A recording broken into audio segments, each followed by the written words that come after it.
Le Maroc, c'est une longue histoire pour Automobile Peugeot. Figurez-vous que j'ai fait ma coopération au Maroc à l'époque, en 1989. Je travaillais à Rabat, à- je travaillais à Rabat, je travaillais à Agdal à l'époque. À l'époque, je voyais plein de 205, plein de petits taxis, et c'était le début pour moi de l'aventure pour Peugeot. Donc je suis rentré chez Peugeot quelque part grâce à la coopération que j'ai faite au Maroc. Donc pour moi, c'est très important. Et en plus, on est en train d'écrire une histoire industrielle et commerciale avec le Maroc, qui est une histoire industrielle et commerciale de premier plan. Et c'est pour ça que je voulais absolument lancer la 301 avec des essais presse officiellement à Marrakech, c'était évident. C'est Jean-Christophe Kemar, qui est le patron de la région Moyen-Orient-Afrique, qui est à la manœuvre sur ce projet, qui avance conformément au planning.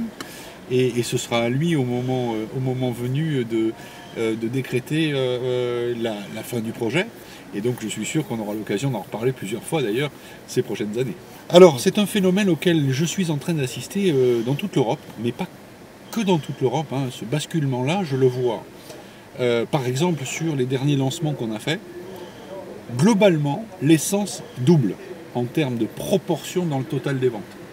Et c'est très important, c'est un mouvement extrêmement fort qui est vrai en Europe, mais qui est vrai également dans beaucoup de pays du monde. Et c'est d'ailleurs pour ça qu'on a développé les moteurs qu'on appelle les moteurs EB, qui ont été désignés pour 2 années consécutives les meilleurs moteurs du monde, hein, dans leur catégorie. Et on est très content d'avoir fait ça parce qu'on arrive à faire la bascule entre le diesel et l'essence sans aucun problème.